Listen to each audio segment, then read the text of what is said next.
Nabila, perwakilan dari kelompok 1. Di sini saya akan menjelaskan tentang pengertian dan faktor penyebab terbentuknya perilaku emosional anak. Yang pertama, saya akan membahas tentang pengertian pengembangan sosial emosional anak usia dini. Pengertian perkembangan sosial menurut Nugraha 2005 yaitu kemampuan seseorang dalam berperilaku di dalam lingkungan sekitarnya, masyarakat yang sesuai dengan tuntutan sosial, norma, nilai, atau harapan sosial. Yang kedua, pengertian perkembangan emosional menurut Nugraha 2005 adalah suatu keadaan yang kompleks, dapat berupa perasaan ataupun getaran jiwa yang ditandai oleh perubahan biologis yang muncul menyertai terjadinya suatu perilaku. Pengertian pengembangan sosial emosional anak usia dini adalah suatu proses pembinaan tumbuh kembang anak dalam pencapaian kematangan hubungan sosial baik secara fisik maupun non-fisik, melalui pemberian rangsangan agar anak dapat tumbuh dan berkembang secara optimal.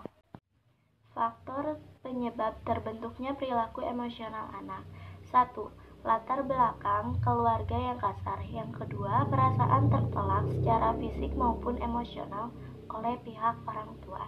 Yang ketiga, orang dewasa yang belum dewasa dan memiliki kematangan yang cukup untuk melakukan pengasuhan anak. Yang keempat, kehilangan terlalu dini untuk merasakan kedekatan dengan orang yang disayangi. Yang kelima, orang tua tidak mampu mencintai anaknya, disebabkan mereka pun tidak pernah merasakan kasih sayang. Yang keenam, perasaan cemburu berlebihan dan tidak ditangani dengan baik. Yang ketujuh yaitu situasi baru di mana anak belum siap dalam menghadapi dan tidak menemukan pasangan yang cocok untuk menemaninya. Yang kedelapan, mendapat gertakan, gangguan, dan ketidakramahan dari anak lain. Yang kesembilan, cacat fisik ataupun memiliki postur tubuh yang berbeda dengan anak lain, di mana hal ini jika ditangani dengan baik dapat menjadi gangguan emosional. Bismillahirrahmanirrahim. Perkenalkan, nama saya Zahra Alfani dengan NIM 119210081. Nah, di sini saya akan menjelaskan tentang karakteristik perkembangan sosial emosional anak pada masa kanak-kanak awal.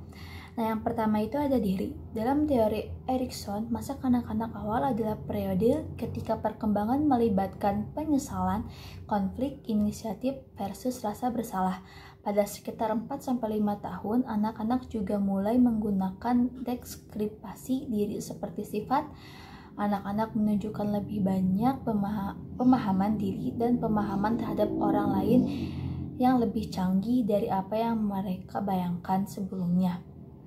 Selama masa kanak-kanak awal, anak-anak menggunakan persepsi motorik, kognitif, dan keterampilan bahasa mereka untuk mewujudkan berbagai hal. Nah, yang kedua ada perkembangan emosional. Rentang emosi anak pada masa kanak-kanak awal meluas seiring mereka semakin mengalami emosi sadar diri, seperti kebanggaan, rasa malu, dan rasa bersalah. Antara usia 2 dan 4 tahun, semakin banyak istilah yang menggambarkan emosi digunakan dan belajar lebih banyak mengenai penyebab dan konsekuensi dari perasaan. Yang ketiga ada perkembangan moral. Perkembangan moral melibatkan pikiran, perasaan, dan perilaku mengenai aturan dan peraturan mengenai apa yang harus dilakukan dalam interaksi mereka dengan orang lain.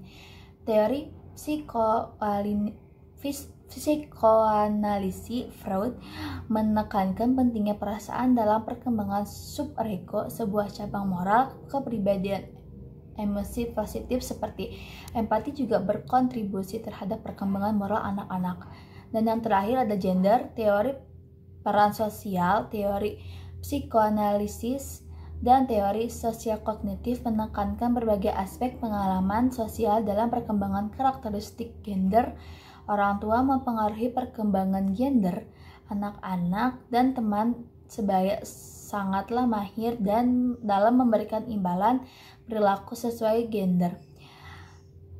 Teori skema gender menekankan Bahasa pergolongan gender muncul saat anak-anak mengembangkan skema gender yang sesuai dengan budaya dan yang tidak sesuai dengan budaya.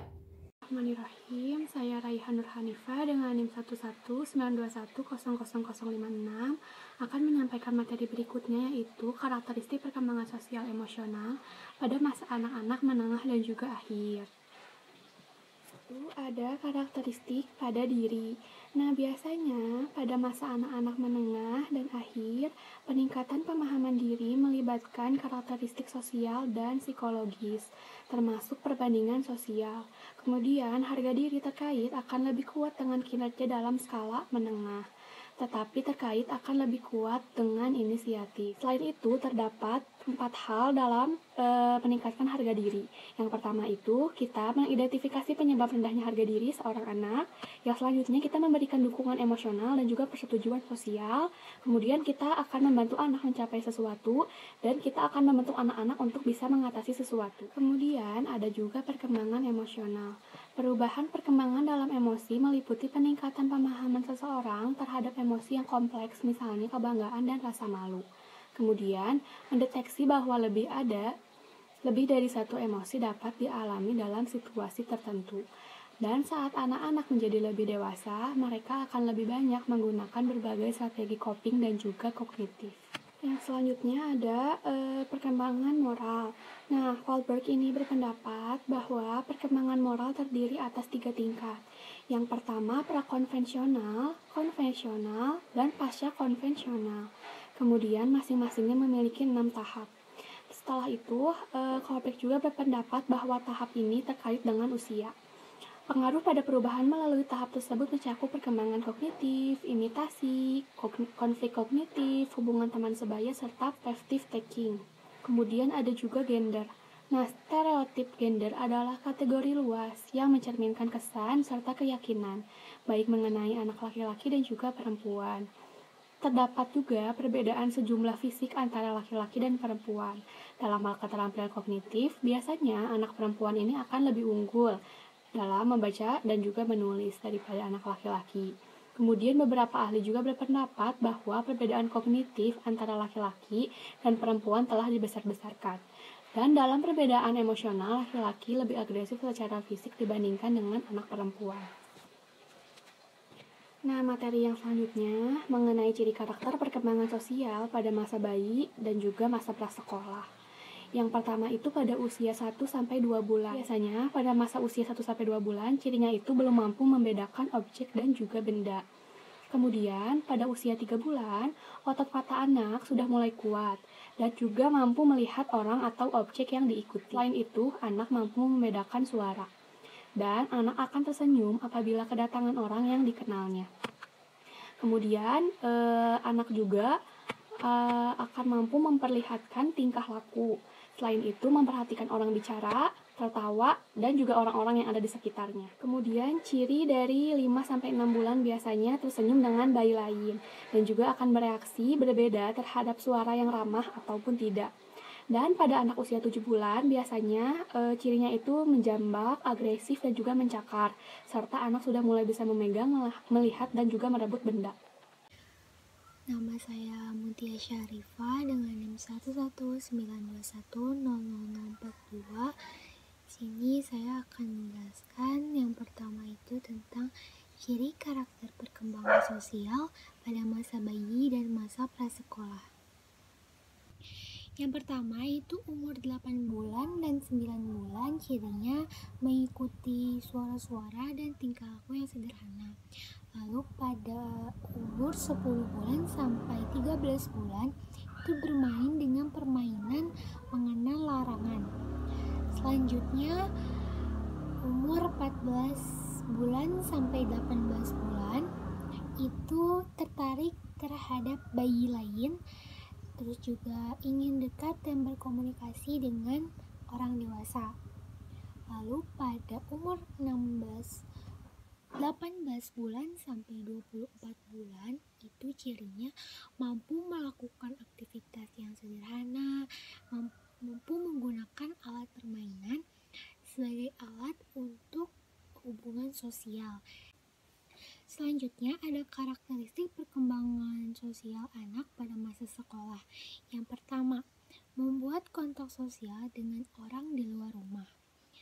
Yang kedua, mulai senang membentuk kelompok. Yang ketiga, ingin dekat dan berkomunikasi dengan orang dewasa. Yang keempat, terjadinya cooperative play. Yang kelima, memilih teman bermain. Dan yang keenam, mengurangi tingkah laku bermusuhan. Selanjutnya ada karakteristik perkembangan sosial atau penyesuaian diri yang baik menurut Yeni Ramawati tahun 2004. Yang pertama itu dapat menerima tanggung jawab sesuai dengan umurnya. Yang kedua, menikmati pengalamannya. Yang ketiga, menerima tanggung jawab sesuai dengan peranannya. Yang keempat, mampu memecahkan masalah dengan segera. Yang kelima, mampu mengatasi hambatan untuk merasa bahagia. Dan yang keenam,